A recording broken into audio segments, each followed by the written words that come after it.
Assalamualaikum warahmatullahi wabarakatuh. Shalom, Om Swastiastu, Namo Buddhaya, salam kebajikan. Di sini kami akan menjelaskan tentang ajaran makrifat Syekh Siti Jenar.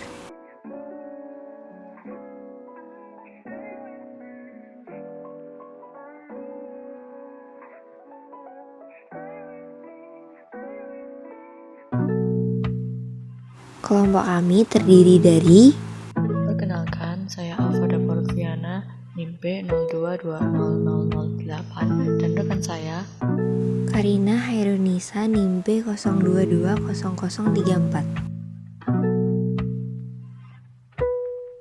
Cikal bakal gerakan Sufi.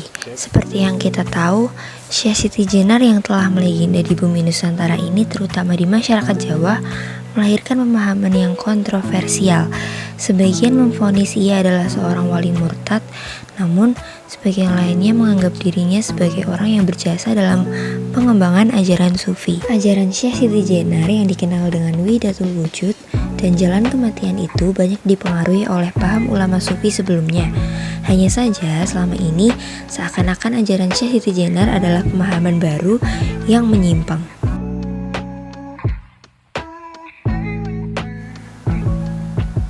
Yang pertama, kehidupan zuhud.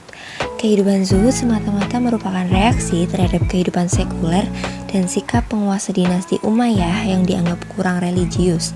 Artinya, dinasti Umayyah telah meninggalkan kesolihan dan kesederhanaan hidup sebagaimana yang pernah dicontohkan oleh Rasulullah SAW dan para sahabat 4. Setelah itu, tradisi hidup sufi dikenal sebagai cara tertentu. Pada masa itu, konsep ulama zuhud yang sangat populer adalah pemahaman tentang tawakal. Kemudian berubah menjadi doktrin-doktrin yang sangat menyolok.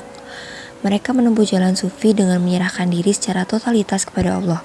Dari sini kemudian muncul ulama-ulama sufi besar seperti Malik bin Dinar, Ibrahim bin Adam, Robi'ah al-Adawiyah, dan masih banyak lagi.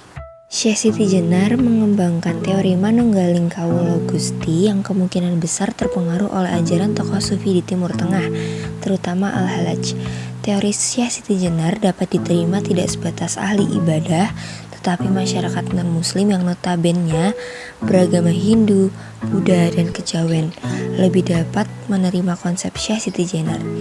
Masyarakat pada zaman itu merindukan cara pintas untuk menemukan Tuhan sebagai Gusti yang dibutuhkan dalam pengalaman spiritual mereka.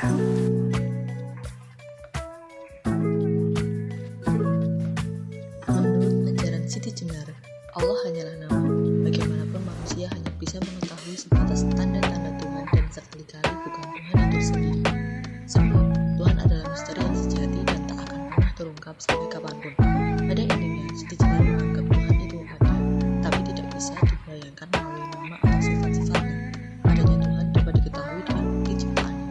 Dalam surah Al-Isra ayat 110 diketahui bahwa Zat yang Maha Esa itulah yang bernama Allah atau Ar-Rahman, atau sebaliknya Ar-Rahman itu bernama Allah. Jadi yang bersifat Maha Esa itu bukanlah namanya, melainkan zat atau esensinya. Konsep Siti Jenar ialah bahwa Allah bukanlah wujud mutlak yang esa atau Tuhan dalam wujudnya. Allah tetap harus dipahami sebagai nama, baik wujud mutlak yang esa itu. Nama tetap nama karena yang menciptakan nama adalah manusia, jadi bukan wujud itu sendiri. Paham ketuhanan Siti Jenar bukan ditujukan kepada nama, melainkan kepada esensi atau hakikat. Maka tauhid yang dianggap benar adalah tauhid zat, bukan tauhid nama. Menurut pandangan Syekh Siti Jenar, ia meyakini bahwa di dunia ini merupakan alam kematian. Sedangkan setelah jasad ditinggalkan, yang itulah awal perjalanan kehidupan yang sebenarnya. Konsep meniadakan kehidupan, karena hidup di dunia ini dianggap berada di dalam kematian, tidak harus dipahami secara harfiah begitu saja, namun perlu pemikiran dan penafsiran yang panjang. Konsep Siti Jenar, maka mayat yang mencintai alam kematiannya, jika ia hidup sesudah mati akan menjadi sengsara. Dalam pandangan sufi bahwa alam kematian di dunia ini penuh dengan kekotoran dan laknat karena dunia sekarang ini telah dilaknat oleh Allah. Hal itu karena kebanyakan para umat memalingkan perhatiannya pada dunia sehingga lupa terhadap Tuhan. Jangan tertipu negeri kematian. Dunia adalah kematian membuat seorang sufi tidak tergila-gila terhadap perhiasan dan kenikmatan yang ditawarkan. Negeri kematian adalah negeri perjalanan. Maka hendaklah engkau menilai dunia itu seperti orang yang mengobati luka-lukanya. Negeri kematian atau dunia adalah negeri penipu dunia itu bagaikan perempuan yang pandai bersolek, sehingga lahiriahnya tampak cantik, sedangkan hatinya culas dan jahat. Perbandingan alam kematian dan alam kelanggengan. Alam kelanggengan adalah alam akhirat yang jauh lebih lama dan tak berkesudahan. Menentang kesombongan dan kezaliman. Salah satu dari sekian penyakit hati yang dianggap sebagai penghalang menuju kepada Tuhan adalah sifat sombong dan zalim. Betapa kaum sufi berjuang terus-menerus agar hatinya tidak sombong dan tidak menzalimi orang-orang yang lemah. Oleh karena itu, rata-rata kaum sufi tidak suka bekerja sama di bidang politik dan tidak suka berkonspirasi dengan penguasa. Begitu pula Siti Jenar, ia menolak dipanggil oleh Raja Demak, bahkan di depan utusan raja. Konsep riya dalam beribadah menurut Siti Jenar mengatakan bahwa sholat, syahadat, haji, zakat, dan lain sebagainya itu menjadi percuma jika seseorang menjadi menuruti kedurjaan budi atau bersifat riya dan penuh pamrih, baik kepada sesama manusia maupun kepada Tuhan. Menurut pandangan Sufi bahwa asal dari kemegahan dan kemuliaan adalah karena tersiarnya nama baik dan artinya orang yang ingin dirinya dikenal, maka hal itu tidaklah baik bagi jalannya dalam menempuh menuju Tuhan kecuali jika kemasyhuran itu terjadi karena kehendak Allah. Nama besar dan diri menjadi terkenal akan membahayakan karena ia berada di tepi jurang riya. Ali radhiyallahu anhu pernah berkata, berikanlah hartamu dan jangan ingin dikenal, dan janganlah kamu mengangkat dirimu agar kamu disebut-sebut orang. Belajarlah dalam menyembunyikan kepandaianmu. Diamlah, pasti kamu selamat. Kamu gembirakan orang-orang yang baik dan kamu marahi orang-orang yang zalim. Oleh karena itu, dalam konsep kesufian, keinginan terkenal harus ditiadakan dalam hati. Mereka meyakini bahwa lebih utama untuk bersikap umum yaitu tidak senang mencari ketenaran. Imam Ghazali sendiri mengatakan bahwa orang yang memiliki sifat riya dalam ibadah maka ia akan terlaknat oleh Tuhannya. Orang-orang yang awam mudah sekali terlena dengan sifat riya ketika melakukan ibadah kepada Tuhannya. Konsep hawa nafsu. Siti Jenar mempunyai pandangan bahwa hidup di alam kematian ini manusia dipengaruhi oleh hawa nafsu. Seseorang tidak akan sampai kepada sang Gusti Pangeran jika masih diperbudak nafsu. Karena nafsu sehingga dalam menjalankan ibadah, seseorang tidak lagi bisa menyembah Tuhannya, melainkan menyembah budinya yang durjana. Nafsu adalah bawaan sifat manusiawi, bahkan di lingkup sufi, ada yang berpendapat bahwa nafsu adalah erat kaitannya dengan sifat hewani. Oleh karena itu, jika seseorang tidak mampu melepaskan nafsu dalam menempuh jalan menuju Tuhannya, maka dalam beribadah ia akan tersesat jalan. Dia tidak akan menyembah al-haq, tetapi menyembah budi yang durjana.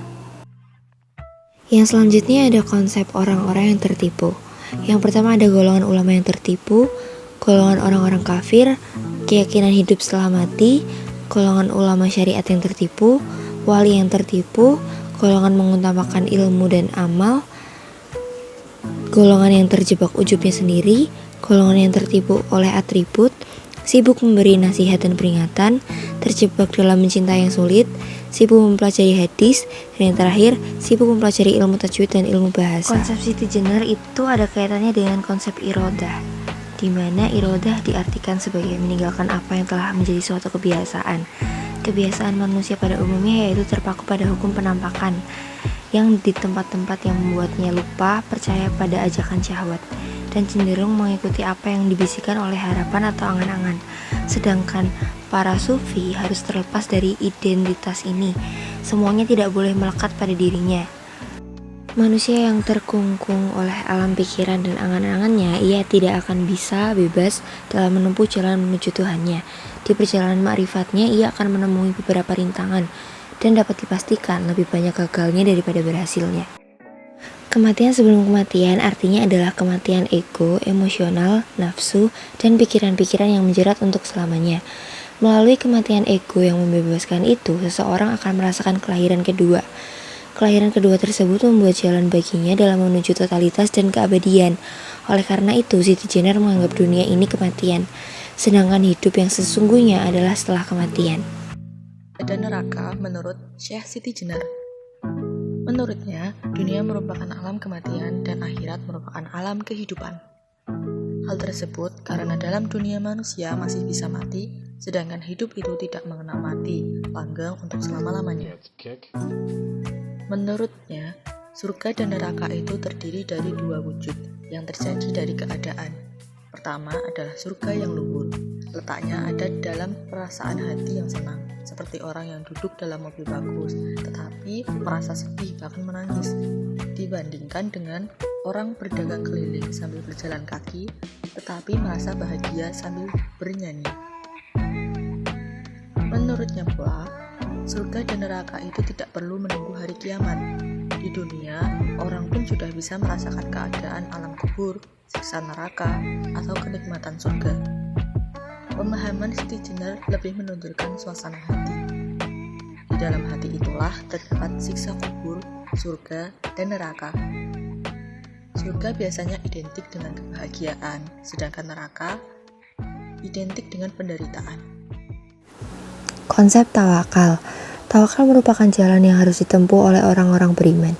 Dalam kesufian, tawakal adalah anak tangga uang harus didaki sehingga seseorang bisa sampai ke puncak ma'rifatullah. Tanpa tawakal, tak mungkin penempuh jalan sufi dapat mencapai makom tertinggi. Tawakal adalah istilah dari kata dasar wakala yang secara umum dimaknai sebagai sikap menyerah kepada kehendak Allah tanpa tindakan apapun. Namun orang yang bertawakal bukan berarti menyerahkan diri kepada Allah. Tawakal bukan dalam bentuk lahiriah. Sebagai hamba Allah, wajib untuk berikhtiar karena di dunia ini berlaku qadar. Artinya secara lahiriah, manusia wajib berikhtiar dengan cara berusaha dan kemudian bertawakal dengan cara menyerahkan diri kepada Allah. Oke, sekian penjelasan kami tentang ajaran Ma'rifat Syekh Siti Jenar. Sampai jumpa di lain waktu. Terima kasih.